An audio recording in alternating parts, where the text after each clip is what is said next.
Hey everybody, welcome to the Amonkhet spoiler recap for April 7th on the Mana Leek. I'm John as always, and we don't have too many cards today. We've got like 9. We're getting less and less each day, and my prediction is next week we're not going to see too many, but we're going to see a bunch of rares, so there'll be a lot to talk about anyways. But we're going to start looking at the first card for today.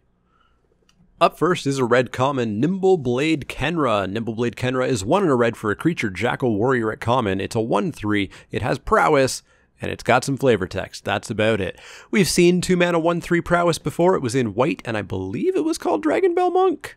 No, it wasn't called Dragon Bell Monk. It was called Jeskai Student, and it was really mediocre. At least in white, you sometimes wanted to gum up the board because then you were going to fly overhead and gum up the board.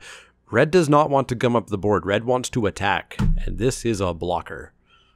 Yeah, it's got prowess, but it's still a blocker, so I'm out on this. Up next is Winged Shepherd. Winged Shepherd is 5 in a white for a creature angel at common. It's a 3/3 with flying, vigilance, and cycling for a single white. Yeah. If you're new, let me tell you a story about a card named Sarah Angel, who is a 3 white 4/4 flying vigilance. Generally at uncommon. This is bad. This is real bad. 3/3 flying vigilance for 6, and you can throw it away for 1. I feel like I'm generally going to be throwing this away, and even if I get to 6 mana, it's a fine card, but boy, this is filler level, and rather low filler level at that. Continuing the low-level filler, because that's what we're getting today, we've seen too many good commons and uncommons. We have Supply Caravan. Supply Caravan is 4 in a white for a creature camel at common. It's a 3/5. When Supply Caravan enters the battlefield, if you control a tapped creature, create a 1/1 white warrior creature token with vigilance. Yeah, 3/5s for 5 are pretty filler level. They're not great. They're really not great. In fact, they usually cost 4. No, they usually do cost 5. Maybe getting a 1/1? Yeah, this seems bad. Probably is bad. Our final common for the day shows they're not all bad. We have Dissenter's Deliverance. Dissenter's Deliverance is 1 in a green for an instant at common. Destroy target artifact, period. Also cycling for a single green. It's basically Naturalize with cycling, which is great, minus the enchantment hate half, because Naturalize, which is this card, but it can also hit enchantments. It seems like a pretty solid card for various uses of the sideboard variety. You're never going to main deck this in any real format, but it's fine, and it's a totally cool card to be printed, so I'm happy to see this.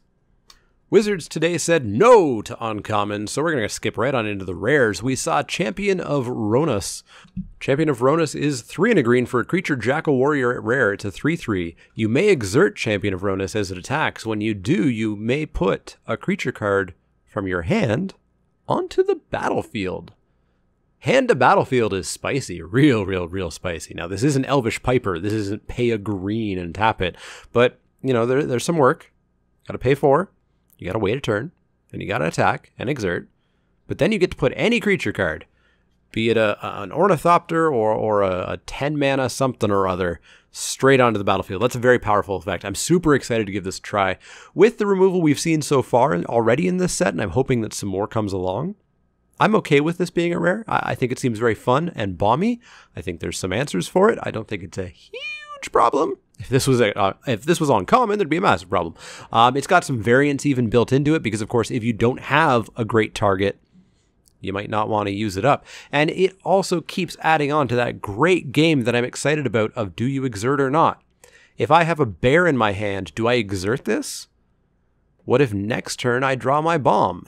And I'm going to have to wait another turn to use it. I love this game that's going to be in Amonkhet, so I'm very excited for it. New Perspectives is up next. New Perspectives is 5 in a blue for an enchantment at rare. When New Perspectives enters the battlefield, draw 3 cards. As long as you have 7 or more cards in hand, you may pay 0 rather than pay cycling costs.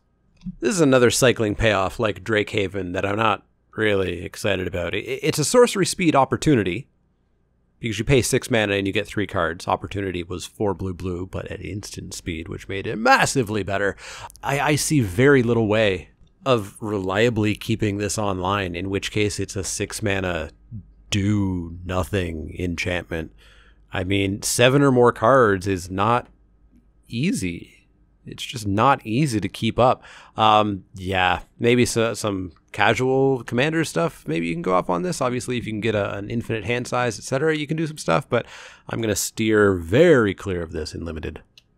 We've got another gold rare, and I will say I'm one of the weird people that aren't super happy with gold cards. I loved kind of Innistrad and earlier when there would be maybe 4 or 5 gold cards in the entire set. Now, of course, every single set, whether it's a multicolored set or a monocolored set, has, 10, 15, 20 gold cards. I don't really like it for a limited perspective. Anyways, Bounty of the Luxa. Luxa is up next. I'm assuming this is the Nile analogy for this Egyptian world. Bounty of the Luxa is a 2 green-blue enchantment at rare. At the beginning of your pre-combat main phase, remove all flood counters from Bounty of the Luxa. I'm going to say that different every time. If no counters were removed this way, put a flood counter on Bounty of the Luxa and draw a card. Otherwise, add colorless green-blue to your mana pool. I feel like this is a card that went through several iterations to get to this point. It's a little bit hard to grok at first. Basically, every other turn, you're going to draw a card. The first turn, the turn after you cast this, you're going to draw a card. And then you're going to get 3 mana, and then you're going to draw a card, and then you get 3 mana over and over and over and over and over again. This is cute, but I think it's going to stick to the realm of casual commander kind of play is my guess. It doesn't do enough for me. It does cool things. It does very Simic-y things. Simic is often a bit too cute for me, however, so I'm gonna steer clear of this. Approach of the Second Sun is our next rare, and it has some of my favorite words on it. Approach of the Second Sun is 6 and a white for a sorcery at rare. If Approach of the Second Sun was cast from your hand, and you cast another spell named Approach of the Second Sun this game, you win the game. I love those words. Otherwise, you gain 7 life and put Approach of the Second Sun into your library as the 7th card from the top. I love alternate win conditions. I love it. I really, really love it. In fact, one of my super insanely popular videos was my top 10 favorite alternate win conditions. But I like them when they're viable and limited. I like Azor's Elocutors because I've won limited games with that. I like Felidar Sovereign. This is 100% unviable in limited because you're not going to have 2. And even if you have 2, it's not going to happen.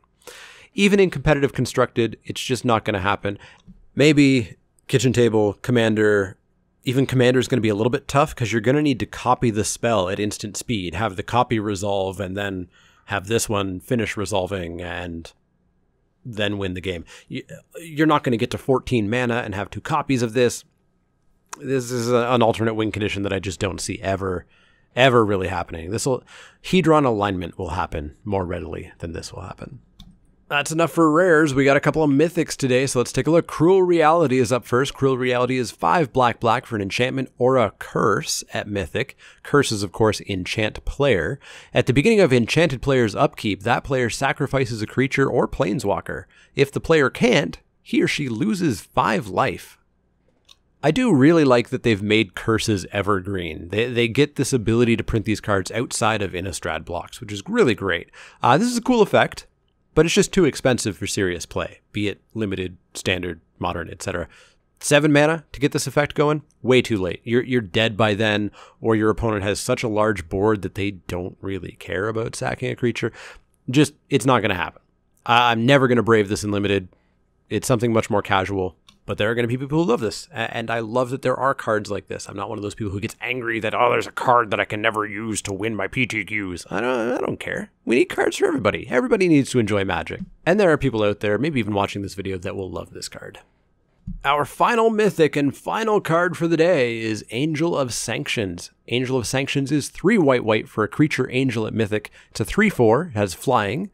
When Angel of Sanctions enters the battlefield, you may exile target non-land permanent as an opponent controls until Angel of Sanctions leaves the battlefield. Embalm for 5 and a white. Now this is a good angel. Nuts to you, Winged Shepherd. It's not quite Sarah Angel because it's missing a power and vigilance, but it's got the same mana cost and the same toughness, and it comes with an O-ring effect, which, sorry Sarah, this is a whole lot better. Getting to come back again and do it all over again for only a single extra mana is real nice. I want to open this real bad. That black-white Gideon Liliana deck that I'm planning as my strategy to open in my sealed league also includes this card. And I think it's going to be a winning strategy and probably not that hard to pull off. I hope.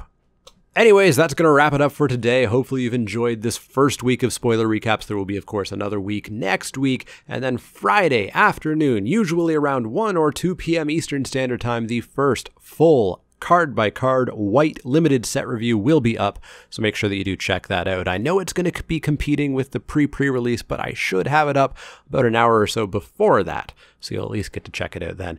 As always, if you have any questions, comments, or suggestions, you can find me on Twitter at TheManaLeek. That's L-E-E-K, like the vegetable, not the card. You can also find me at twitch.tv/TheManaLeek, facebook.com/TheManaLeek, and patreon.com/TheManaLeek. If you do have any questions, comments, or suggestions, let me know. Otherwise, see y'all later.